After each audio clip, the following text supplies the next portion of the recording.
Barely a month into office, President William Ruto was already pushing for a review of the monthly contributions to the National Social Security Fund. It is not possible for us to continue contributing 200 shillings and pretending that we are doing anything called saving. It is not saving. It is a joke. Those in the political opposition are not for the idea of the proposed increase. Instead, order must improve revenue collection at all collection points like airports, customs points, registration of persons, VAT, and so on. But it appears employees are set to part with more money in contributions following a ruling by the Court of Appeal. Appellate Court judges Hannah Okwengu, Mohamed Warsame and John Mativo have ruled that the NSSF Act of 2013, which sought to increase monthly contributions from a flat rate of 200 shillings to over 2,000 shillings, is legal. The battle against the increased contributions began after the Kenya Tea Growers Association and 14 other employers moved to court, challenging the implementation of the NSSF Act of 2013 on grounds that it was unconstitutional since it was enacted by the National Assembly without the involvement of the Senate and public participation. The Employment and Labour Relations Court declared the act illegal and unconstitutional. The NSSF Board of Trustees appealed against the decision. Through Senior Counsel Fred Ngatia, the board argued that the NSSF Act of 2013 did not require participation of the Senate and the Employment and Labour Relations Court lacked jurisdiction to determine the case. The Court of Appeal has ruled that the Employment and Labour Relations Court lacked jurisdiction to handle the case since it did not involve employer-employee disputes, but the constitutionality of an act passed by Parliament, and that the enactment of the NSSF Act 2013 did not require participation of the Senate. The decision by the Court of Appeal comes as a boost for President William Ruto's government, which has been pushing for increased contributions on grounds that it will build a bigger retirement fund. The contributions were last reviewed in the year 2001 when the rate was increased from 160 shillings to 200 shillings. Rita Tinina, KTN News.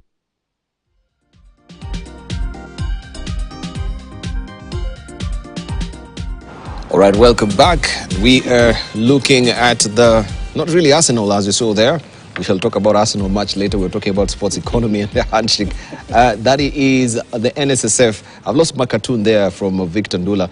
But that story by Rita Tinina sets the segue to our conversation with the NSSF, not with the handshake. I'll just try and remove that just now. But let me just begin with the question of NSSF because Patrick, you don't sit in the board of FKE, no? I have NSSF. I'm familiar with. Okay. And I was on the board of FKE. Yes, and I'm still a member. Are you still a member? Yeah. Fantastic, because now they are coming out and saying this it will be sort of double taxing Kenyans, so to speak. The modalities around it, they're questioning it. We want just to put it on the spot. They're saying from 200 to 2,000. Raising it by almost 6%, that's a huge leap. Why can it not be incremental so that we don't feel the impact? The employers will not really afford this.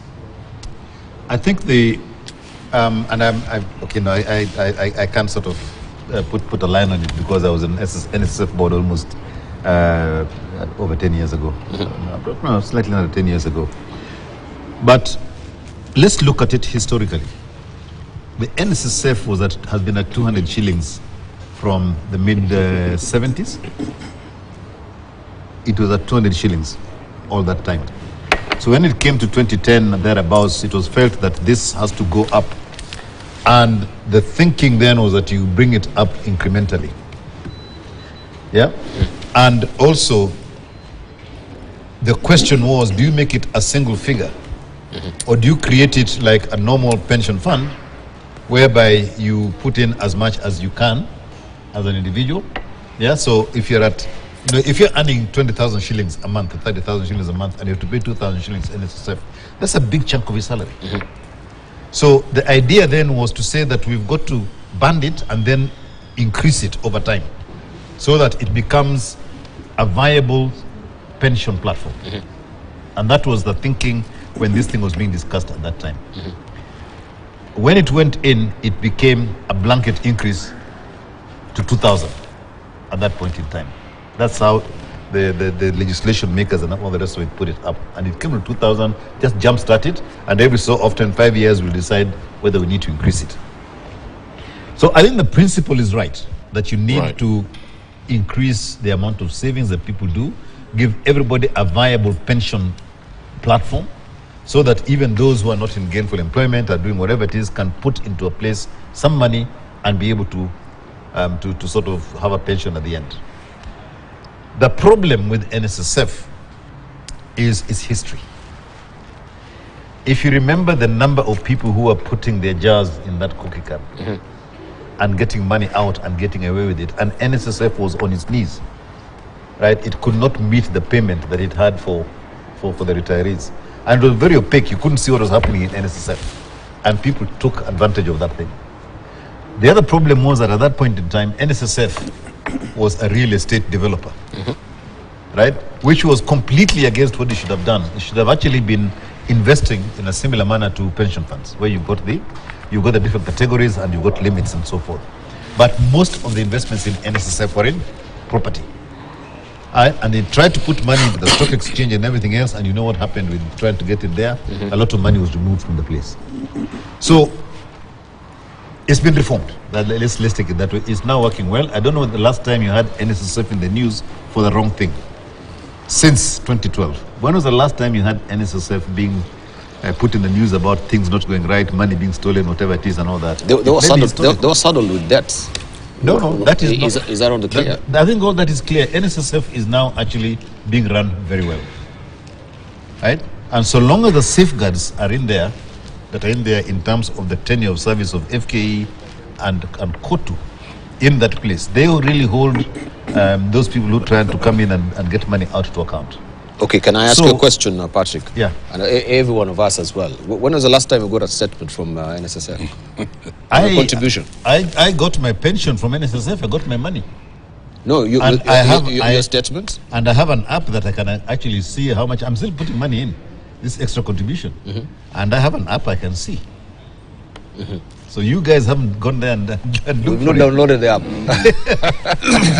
You have access to information about your account in NSSF. These were all things that were done but are not talked about loudly enough. So in terms of a vehicle, I think NSSF is a good vehicle. But it's got to shake off its legacy stories and the distrust that people have about an institution like that, which is not governed under the Banking Act or whatever it is strictly. I thought you bring the narrative. You're saying it's a good thing. It's a good. I think it's a very good because it's actually protecting you down the road. Yes.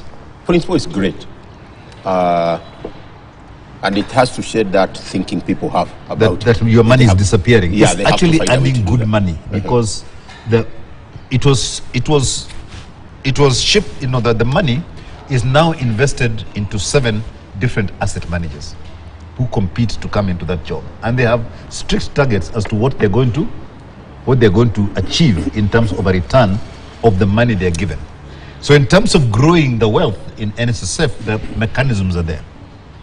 And the other thing is that NSSF in itself is, if it's handled properly, can actually grow the economy. And I think that's where the president is going. Absolutely. You look at the development of Singapore. Most of it was actually done under the NSSF. The housing that people have in Singapore was actually bankrolled through NSSF. So you actually built a house of the size that you could afford, and you borrowed against NSSF, and that is how they built the economy of You're right. If you look at the Canadian. So it's there. It's a good thing, but it's all around how you manage the pile of money that is going in there. So the 2,000 bob for me is neither here nor there. All right. So we have all these asset managers that you're talking about. Yeah. If I've been stashing my money in there for the longest time, maybe I'm in the civil service. Yeah. I got in at around 19. I'm retiring at 65. You've invested in different avenues. Do I get any interest Yes. Me as a beneficiary? Yes, you do. I do? Okay. There is a minimum interest that is set by the board, and I think it was 4% or 5%, that the fund must grow by that minimum, right? But then what happened with bringing in the asset managers was that now you can set that higher and ask the asset managers that we are giving you so much money, and the money is big enough to get good growth if it is sort of spread out in in the series of opportunities. And that fund can be growing at 7 to 8% per annum, given that. Diba, we are not the Right. first one. Canadian pension fund is one of the richest in the world, and they do a lot of PPPs. Yeah. Go to South Africa. New Zealand. But I think the issue here is the jump now. You're almost going by 1,000%. Yes. Yeah. That's where the contention. You can't actually lead it, and the employers will come in and say we can't afford this.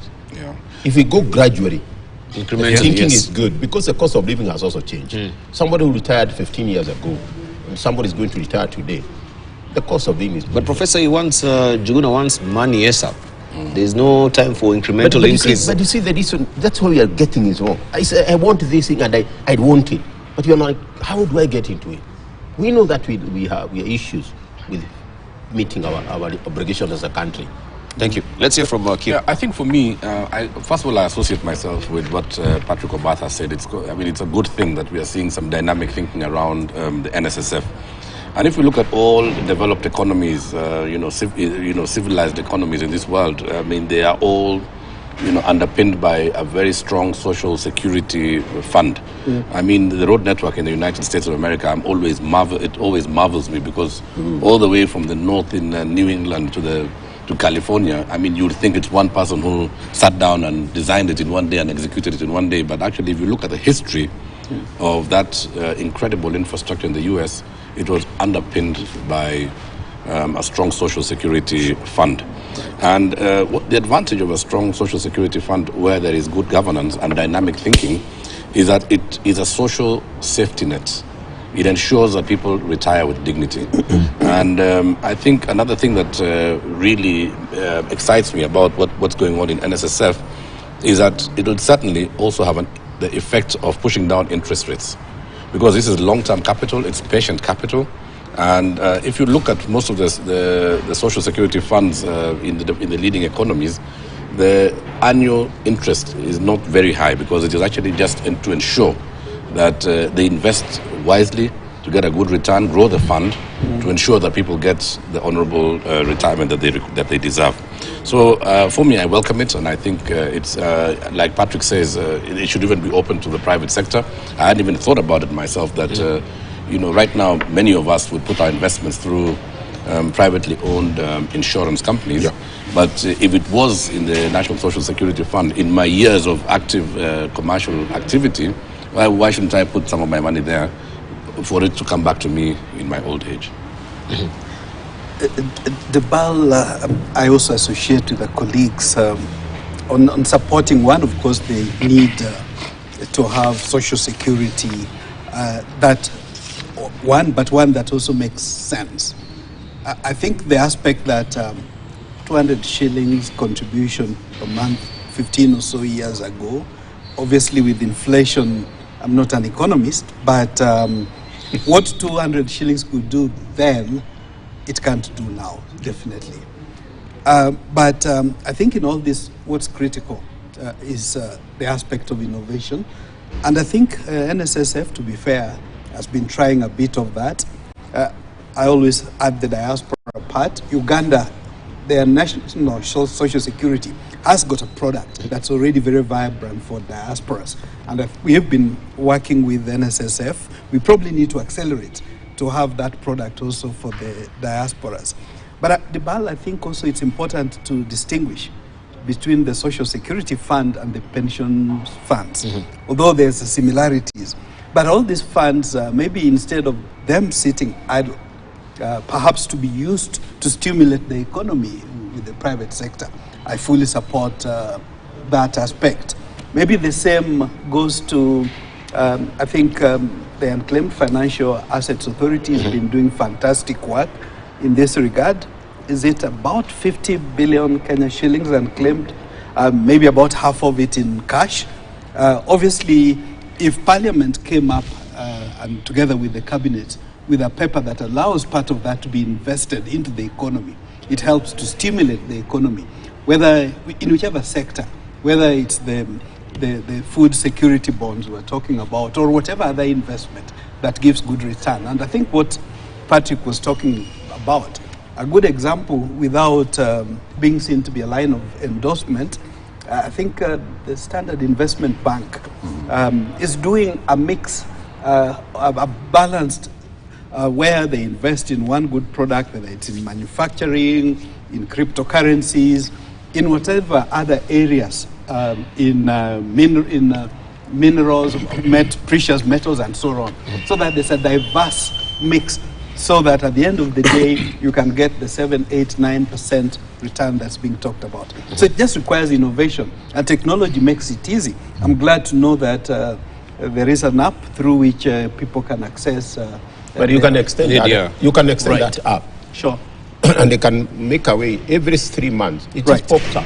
Sure. And it's just like how you get your bills. Yeah. It tells you statements and whatever it is. Yeah, it just pops up. I don't know what happened of Emma Kiba, chairman, because it was a very good way of people investing very easily, even in government instruments, as little as I think it was 3,000 shillings.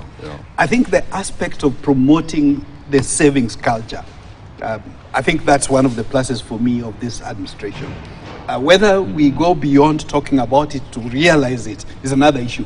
But the fact that there is a statement of intent from government that we want to encourage Kenyans to invest, I think cannot. It doesn't just cut in that. You also go to the health. It's something also we need to look at in terms of the contribution we are doing. Right. Because that's also, in my view, is even more stronger. But in terms of, and I appreciate the point coming up, it's a 200 to 2,000. And you can actually do a targeted one. There are people 2,000 probably will not matter so much. Right. But the others, you have to be careful about that 2,000. True. And maybe you move them from 200 to 300. And you can do that in a targeted way, not kwa jumla. Indeed. Right, thank you. Let's just move this conversation also on the activities right now on the Nairobi Security Exchange, where the weakening of the shilling and falling blue chip stock prices have left the Nairobi Security Exchange, NSE, at a disadvantage against African peers in the race for limited foreign investors' dollars, dampening hopes of a recovery this year from the depressed market. The Morgan Stanley Capital International, that is MSCI Kenya Index, which guides foreign investors on local market investments, shows a return of negative 34% over the past 12 months. This index currently tracks the performance of the shares of Safaricom, Equity, and KCB in Kenya on dollar terms.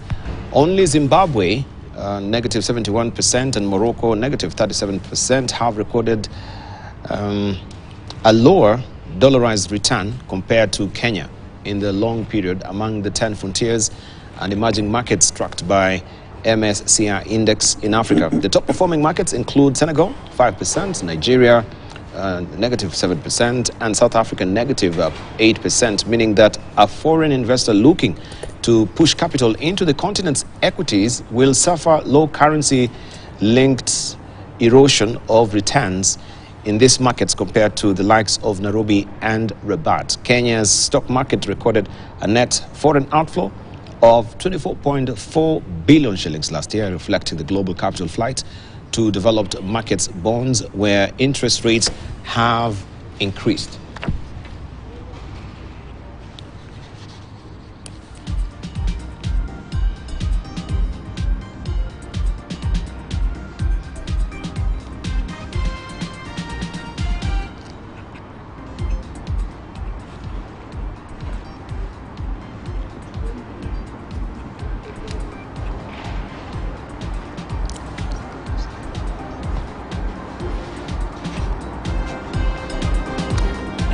All right, and we just want to see also how the markets performed yesterday.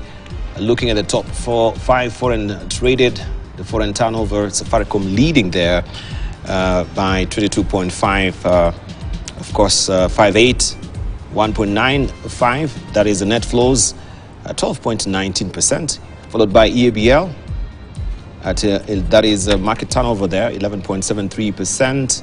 Equity Group, 9.41%. We have BAT as well, with 9.28%, and KCP Group 7.55%. Gainers and losers, I should say. We have top gainers, prices in, of course, Kenyan shillings, Home Africa there, with 0.32%.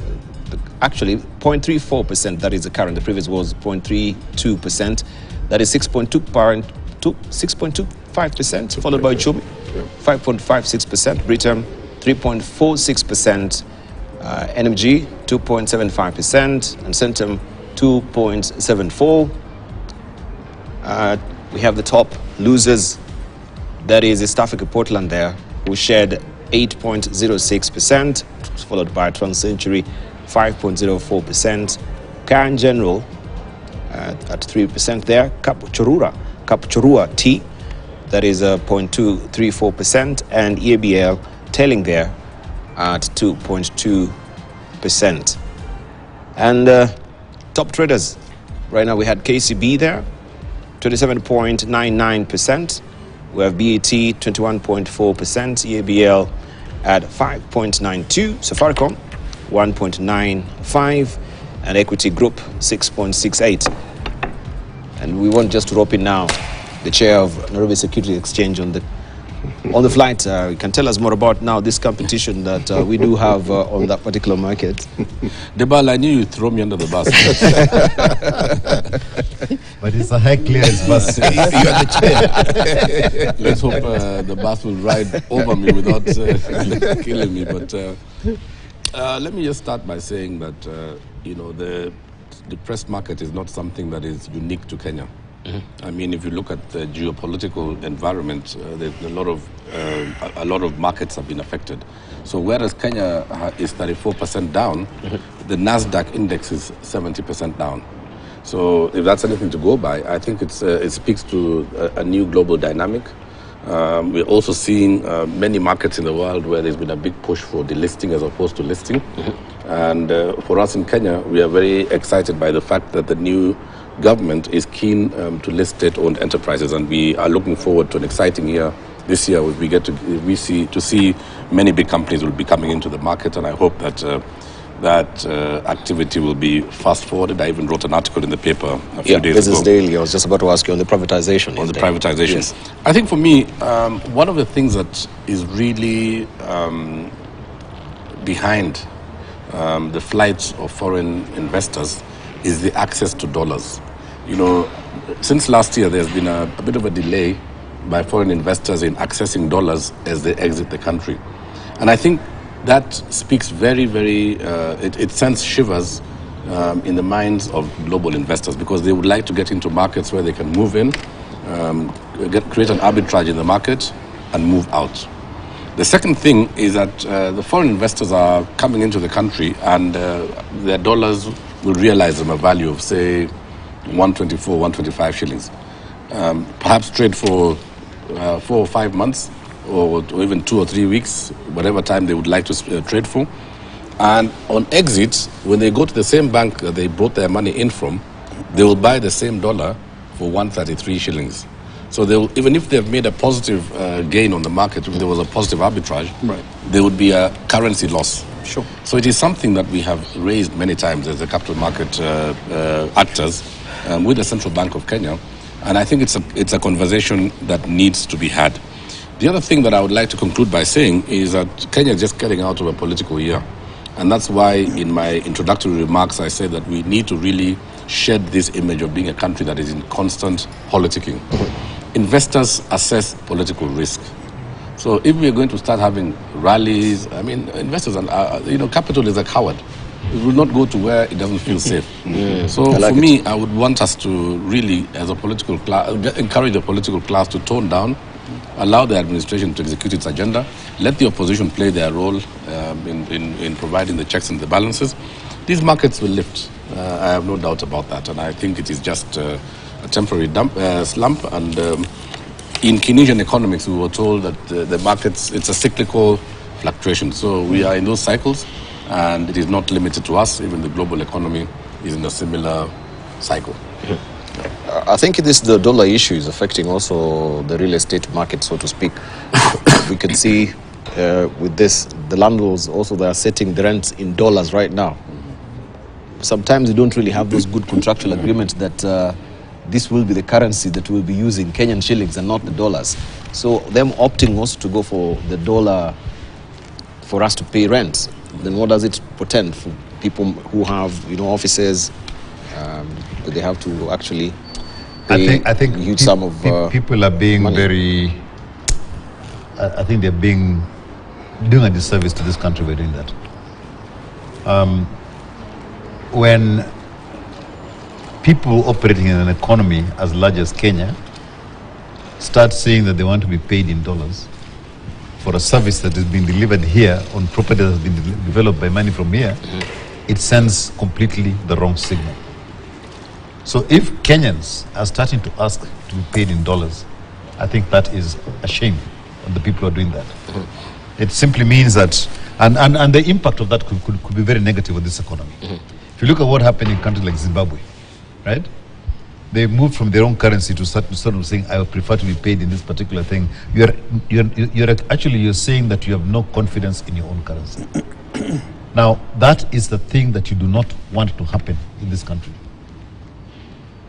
What has to happen is that you have to push, like the people in the stock exchange are talking about. We have to push to ensure that the economy and these big fluctuations in currency are not happening, right?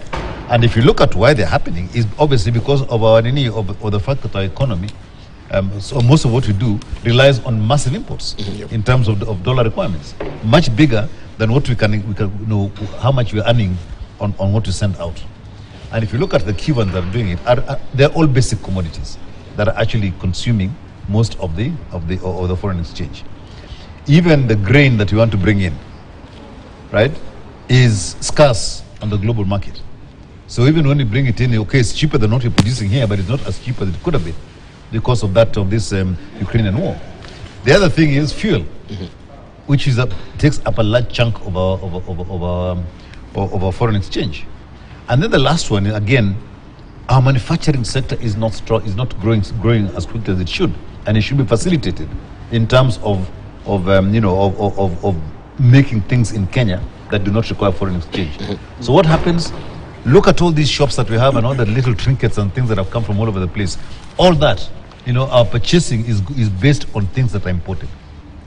So, that demand that is there is not right. That, as we keep saying, we've got to go back and stoke the economy in a different way, that we're able to manufacture sufficiently to meet the market requirements here in terms of economies of scale to bring the prices down, and then to be able to export. The enterprises we need to put in this country to reverse that dollar things should be enterprises that export. And I think the government, and Prof, I don't know, I can't remember what it was, there was a paper that was written sometime in 2016, 2017 about changing changing from just exporting agricultural goods to actually becoming a manufacturing country. Import substitute. Yeah, no, it's beyond import substitution. It's actually growing export in the country. And they had a very nice place where, you said how you're going to grow agriculture, not to feed the country, but to be actually for export. Because that gives you the economies of scale, so that actually providing for this country is not the objective. What will happen is that what you put in this country is going to be such a small amount that is actually going to be like, just at a low cost. Right? And to give you an example of that is chickens arriving here from Brazil. And they're cheaper than the chickens we have here. And they're not broilers. Whatever, they're broilers, whatever it is. Yeah? No, they can't get Kenyan. It's the same. Oh, yes. The lawyers will take special umbrage to that. And that is because, and another one, Brazil. Brazil sends sugar here cheaper than you can produce in Kenya. And you have to cross the Atlantic Ocean and go all the way around to come here. Why is that? They are producing sugar not for sugar cane, not for making sugar. They're producing that for actually making alcohol. right, which has a higher value. And they're exporting alcohol, and the whole motor industry is actually driven by alcohol. So sugar now becomes a byproduct, a small thing, and they can get rid of it and sell it here. So our manufacturing, our thinking in Kenya has to be such that we are big enough to export and get dollars into this country. And that's an area he's bringing. The data actually here is interesting when you talk about manufacturing. From 2016, it used to give about 9.3% of the GDP. Yeah. Right now, we are headed to 7%. Yeah. So you can actually look at sector like manufacturing. Right. It's really good. And what are these? There's a 10-point Kenya Association of Manufacturers came up with what you need to do. And power comes in very, very strongly as a part of it. So you notice that moving from 9.3 within about 7 years, you are hitting 6% in manufacturing to the GDP. And then we are pegging our borrowing to the GDP. And manufacturing is one of the key drivers in any economy, really. It goes to the raw materials in the farm. It creates employment. And that's no wonder. In the big four, it was there. Here, Kwanzaa Manifesto is there because of it. The impact, Impact on the country. Indeed. The BAL, in addition to manufacturing, I am informed by experts who in the cooperative sector who say cooperatives in the 80s and 90s, and probably many of us around the table, except the BAL perhaps, went to school around that time and were paid from cooperatives money, whether coffee, tea, cotton, and so on, used to contribute 45% to the GDP. And I understand now it's barely 2%. Okay? If that's true, I understand that's on a global perspective. Sectorally, it's a little different, I am told. Obviously, we need to grow the percentage that manufacturing contributes. You may recall of the 7 areas I mentioned that for me would be the focus area. Manufacturing, value addition is one. The Juakali, the micro enterprises, maybe through cooperatives is another. And I think the creation of the specific dedicated ministry for MSMEs and cooperatives, in my view, is the right way to go. But allow me to chime in the aspect of the stock exchange. I remember a few years ago, maybe Chair Kip may enlighten us how it is now. 70% of the assets, I understand, were foreign owned. And I remember talking to a former very eminent permanent stroke principal secretary that said, but what's wrong with that if 70% is foreign owned? I think we need to do a lot of education, investment, financial education, but not only in the cities, but even the rural areas. I remember a case where one of somebody I knew, they were paid arrears from sugarcane outgrowers. This particular person got 500,000 shillings. And he was asking a friend that, hey, nusu million is a lot of money. What do I do with this? Because this money, I've bought a bicycle. He didn't go for another wife or something. In fact, he said, these were his words. I bought a bicycle, I bought a compact, I've married a second wife. But some of it is still in the bank. That's money that really, I think, Kip and my good friend that's from now. Need to be educating the rural communities. And this runs not only for the factories, but even around the lake, the blue economy, the mining sector. In fact, one of the areas we're looking at is cooperatives for the artisanal and small-scale miners, so that we can rally those resources more meaningfully. Yes, so in that regard, I think even as there is foreign flight of capital, I think we need to get more from local domestic investments. Thank you. But lastly, in terms of dollars, I think let's find a way to attract more inflows. Maybe have a little markup. Instead of asking people to bring in dollars for 120, maybe give a little markup or some cushioning. Then you will see a lot more of it to help stabilize the market. Thank you. I want us to gravitate the discussion towards, I know Patrick is about to leave, and this is really right up his alley as well, because he used to be the former CEO of Shell, and it's a banner year for Shell. Shell made a record annual profit for 2022 of almost $40 billion after a tumultuous year in energy markets that drove up costs of households and highlighted many challenges involved in the transition from hydrocarbons. Europe's largest oil and gas company said yesterday that adjusted earnings had more than doubled to $39.9 billion, smashing the 2008 record of $28.4 billion. The highest profits in Shell's 115 years history continued a record set of results for the world's biggest energy companies, which have all benefited from high prices for fossil fuels amid the upheaval caused by Russia's invasion of Ukraine. At the same time, we're talking about Nigeria, who are filing, of course, a case in the UK for damages claim against Shell. More than 11,000 residents of Nigeria's oil-producing Niger Delta have filed a claim for compensation against Shell at the High Court in London in a long-running court case set to test multinational companies' responsibility for environmental damage overseas. The claim from members of the Ogale community added to one brought by members of the Bile community in 2015 and took the number of villages seeking compensation from Shell to 13,652. The two communities claim that oil spills resulting from Shell's operations in the region have contaminated drinking water, harmed air quality, and destroyed farmland and fishing stocks. The case follows a ruling by the UK's Supreme Court in 2021 that UK-listed Shell exercised significant control over its Nigeria's subsidiary and could be held legally responsible. In British court, Shell had argued that the case should be heard by courts in Nigeria. Nostalgia. I didn't know that my previous job could come and haunt me so many years later. But I mean, let's take the first one first, which was about the profits. One of the things that that organization Shell did, and in the early 2000s and thereabouts, was to decide to invest in natural gas. And so if you look at the investments in that company in natural gas over that period of time, they've been higher than almost any other oil company in the country, in the world. At the time I was leaving, they were sort of investing in the largest natural gas plant in the world in Qatar, where they got a big share on that. They had invested quite a lot in the Far East, Malaysia, Brunei, Australia, and all those places, and also Sakhalin in the Soviet Union. They actually put some gas in that place as well.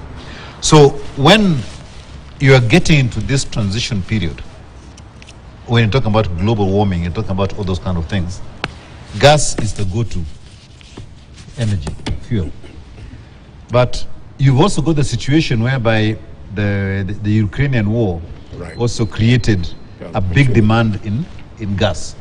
Russia used to get that money. Now that it isn't getting as much, who else will actually get that money? It'll come to the oil companies in the West.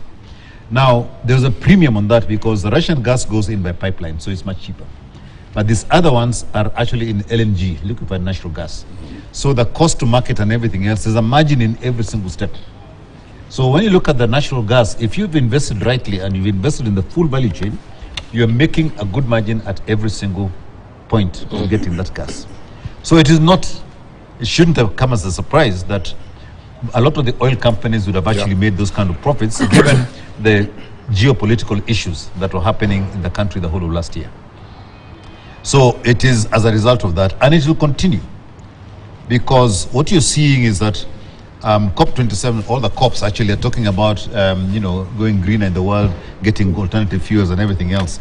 And the transition energy from the traditional diesel and whatever it is natural gas, right? Before people then are able to invest in the more expensive technologies, right? And their cost will come down, but they're expensive now, of solar, wind, water view, and everything else. Natural gas is the transition energy which is going to be there for the next 10 to 15 years before people move fully to fully renewable energy. So the dynamics that are created across the world at the moment means that the oil companies, if they had shifted the balance of the portfolio right to more into natural gas and then into what are called into some of the more modern renewables, fuel cells, actually, that is where they're going, where you use hydrogen, you generate hydrogen from water. Yeah. So fuel cells is the big area, and I know when I was working at Shell, they were actually investing a lot in fuel cells. So if you are visionary enough to invest in the place that you think the world is going to go through, then you make the money. So that's why Shell made that money. Now going back to the Nigerian the people plan Delta, yes, the PPP. The Nigerian Delta is a very complex place, and if you look at the ecosystem of energy in that area, just like here, people are very sensitive around getting their money back from the resource that is in the ground. Nigeria set up a very good system whereby the revenue would be given to the government, and then the sharing will be done by the government with the different people. So a certain amount stays in the government, one goes to the federal whatever it is, and then so much goes to the community. Unfortunately, the bit that went to the community never got there in all those years. But right? did Shell paid it did to the government? Yes. Because Shell, the way it was set up, they did not have any direct to the community fiscal relationship with the community. It was through the normal country fiscal system. But because the people didn't get it, what do? To get attention, they attacked the infrastructure. Because the only person who could get them attention from the government is Shell.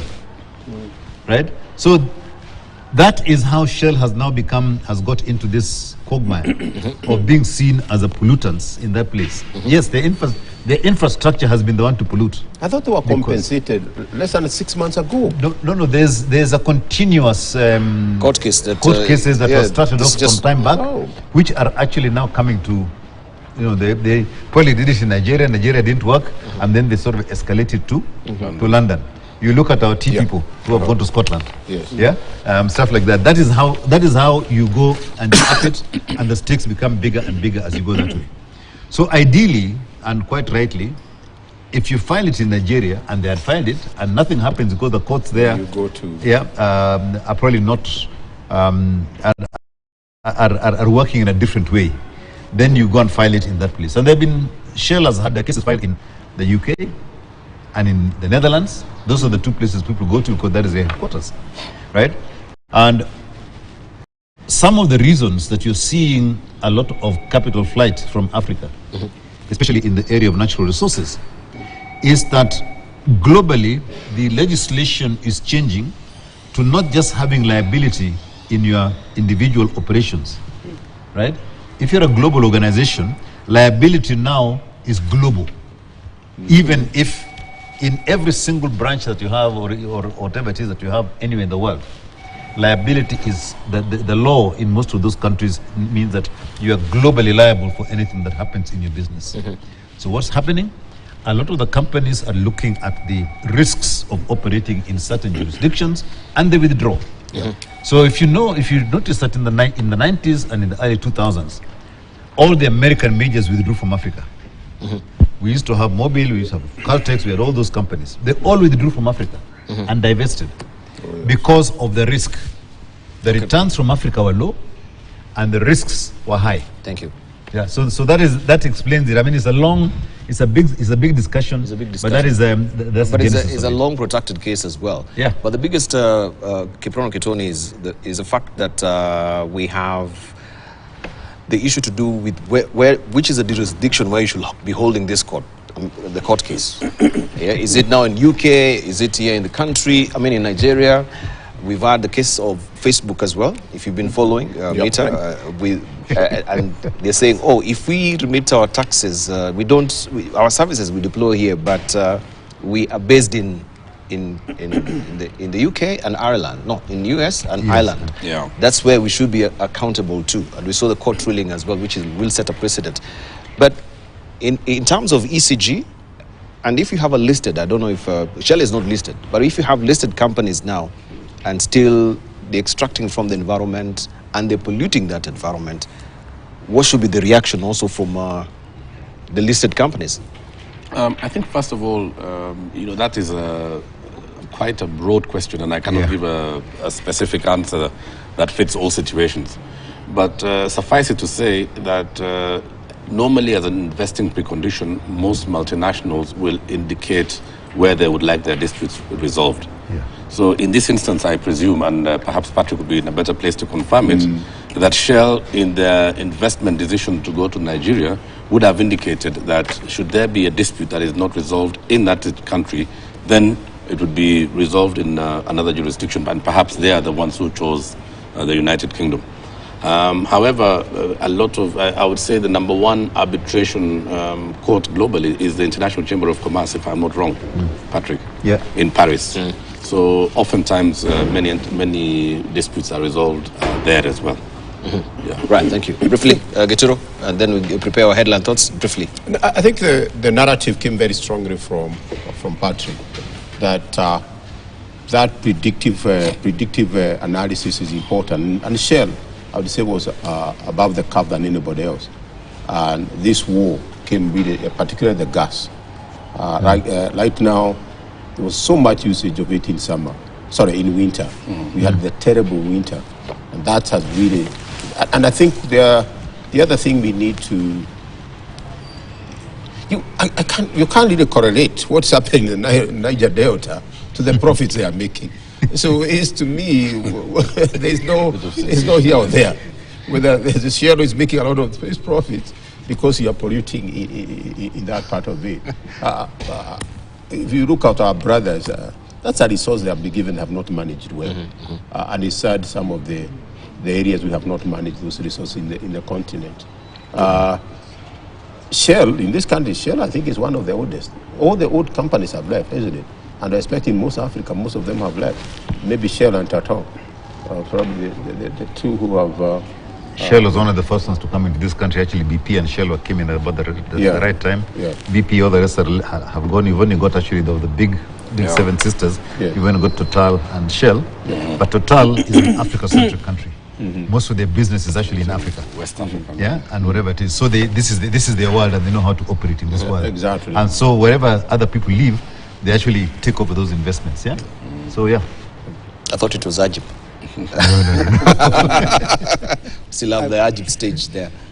I would have briefly. I would have assumed, that all the measures, the multinationals go with what they call the ESG, environmental, social, and so on governance requirements. But having conversations, particularly if arbitration could help, in my view, would be the preferred route. But Debal, maybe in closing remarks, allow me to briefly. say in all this, innovation is key. Whether it's Shell coming up with new ways to produce energy, green energy, or it's Governor Nderitu coming up with infrastructure bond for the county, and other ways. It's so interesting, Debal, that remittance is being key. In June, perhaps for the first time, at least in Kenya, if not Africa, the International Fund, IFAD, Rural Agricultural Development Fund, is holding Global Forum on Remittances Investment Development in Kenya. If the tourism sector was keen, because there's probably going to be multiple hundreds of global participants with their families, they're being encouraged to come. Why can't the tourism sector be a little more innovative to tap into that? So for me, innovation is key in whatever way we think of it. Right, thank you. Your closing remarks, for me, Debal, I just want us to, I'd like to close by saying I was really pleased to see the CS Kithure Kindiki recently, pronounce himself very strongly on the roads and what he's going to do, the measures he's going to take on to get safer roads in Kenya. Honestly speaking, our roads are atrociously unsafe. And I think one of the things, if the leadership doesn't start to tackle, is going to be a big problem for us in the future, is this border menace. I mean, border is actually, in my opinion, a manifestation of a failed public transport policy. And I would want to encourage that one of these days, let's have a conversation around it.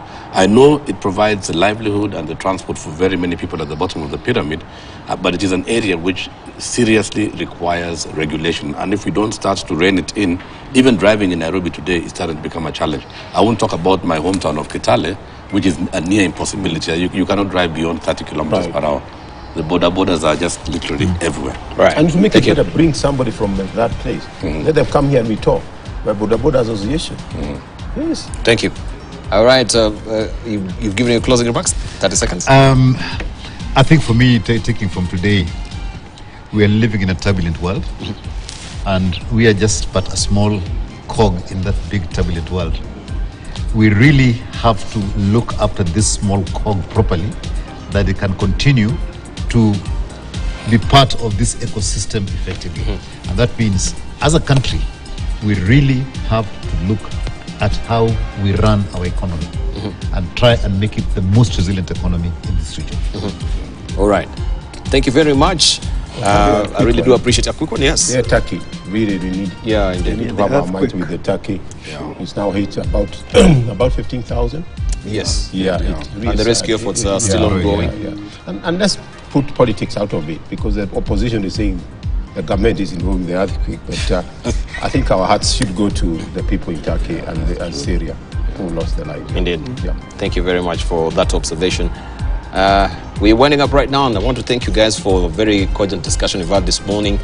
And just before we go away, I think my director, Karen Mdawida, will just show us some of these magazines that are currently here. We have the European Business Review there. This is the latest edition there, European Business Review. And it's all talking about innovation and creation in ever-advancing artificial intelligence. There's something that we need to really talk about, that artificial intelligence. Right. Also, The Economist, big, green and mean. Joe Biden's plan to remake America's economy. Yesterday also was a big day for him with the State of the Union address. That is The Economist, the latest edition. We have the Forbes, Africa's billionaires.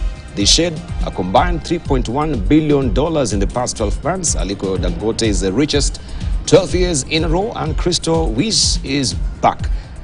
I pray one of these fine days, one of us, the faces, will actually be on this particular Forbes. Age is not an